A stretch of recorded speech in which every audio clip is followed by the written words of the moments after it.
কোনো এক অচেনা নাম্বার থেকে যখন বলা হলো একটু হাসপাতালে আসুন, আপনার বাবা অথবা ভাই অথবা কারো স্বামী মৃত্যুর মুখে, ভাবুন তো অপর প্রান্তের শব্দগুলো আপনার জন্য কতটা কঠিন হতে পারে।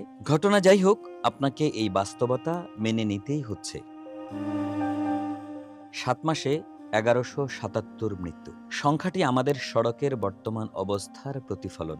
গত ৬.৫ বছরে ১৫,০০০-এরও বেশি প্রাণ কেড়ে নিয়েছে দুই চাকার যান, মোটরসাইকেল। বেপরোয়া গতি, ত্রুটিপূর্ণ সড়ক নাকি বিশৃঙ্খল ভারী যানবাহন, কাকে দায়ী করব আমরা? এই মৃত্যুর দায় যেমন চালকের ওপর বর্তায়, তেমনি এড়িয়ে যাওয়ার সুযোগ নেই রাষ্ট্রের নজরদারির অভাবকেও। মনে রাখা প্রয়োজন, গন্তব্যে পৌঁছাতে কয়েক মিনিট দেরি হলেও ক্ষতি নেই, কিন্তু একটি জীবনের কোনো বিকল্প নেই। ঘরে অপেক্ষায় থাকা প্রিয়জনের কথা ভেবেই আমাদের থামতে হবে, আমাদের অস্বাভাবিক গতি কমাতে হবে। বাংলাদেশে মোটরসাইকেল দুর্ঘটনা এখন আর কোনো বিচ্ছিন্ন ঘটনা নয়, বরং এটি এক ভয়াবহ জাতীয় সংকটের রূপ নিয়েছে। রোড সেফটি ফাউন্ডেশনের তথ্য অনুযায়ী ২০২৬ সালের প্রথম ৭ মাসেই দেশে মোটরসাইকেল দুর্ঘটনায় প্রাণ হারিয়েছেন ১,১৭৭ জন। ২০২০ থেকে ২০২৬ সালের জুলাই পর্যন্ত পরিসংখ্যান আরও আঁতকে ওঠার মতো। এই সময়ে ১৬,০৬৫টি দুর্ঘটনায় প্রাণ গেছে ১৫,৭১২ জনের এবং আহত হয়েছেন আরও ১৪,১৪৩ জন। পরিসংখ্যান বিশ্লেষণ করলে দেখা যায় ২০২২ সালে মোটরসাইকেল দুর্ঘটনায় নিহতের সংখ্যা ৩,০০০ ছাড়িয়েছিল। ২০২৪ ও ২৫ সালে এই সংখ্যা ছিল যথাক্রমে ২,৬০৯ এবং ২,৬৭১ জন। আর ২০২৬ সালের মাত্র ৭ মাসেই মৃত্যুর সংখ্যা ১,০০০ ছাড়িয়ে যাওয়ার ইঙ্গিত দিচ্ছে। এই বছরটি হতে পারে আরও ভয়াবহ।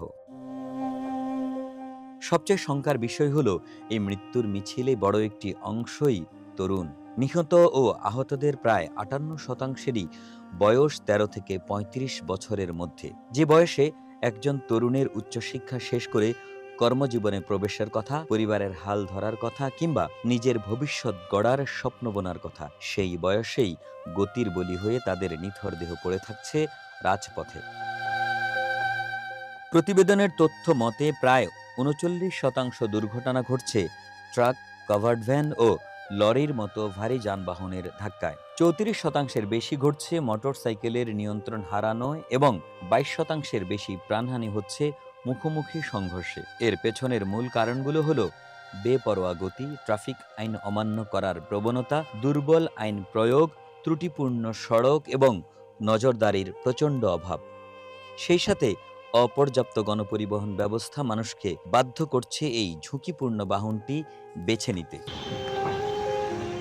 বিশেষজ্ঞদের মতে চালককে যেমন গতি নিয়ন্ত্রণ ও ট্রাফিক আইন মানতে হবে, তেমনি রাষ্ট্রকেও ভারী যানবাহন নিয়ন্ত্রণ, ত্রুটিপূর্ণ সড়ক মেরামত এবং কার্যকর গণপরিবহন ব্যবস্থা নিশ্চিত করতে হবে। দুর্ঘটনার পর কয়েক লাখ টাকা ক্ষতিপূরণ দিয়ে কোনো মায়ের কোল যেমন ভরিয়ে দেওয়া যায় না, তেমনি কোনো সন্তানের মাথার ওপর বাবার ছায়া ফিরিয়ে আনা সম্ভব নয়। একে আজাদ, মানবকণ্ঠ।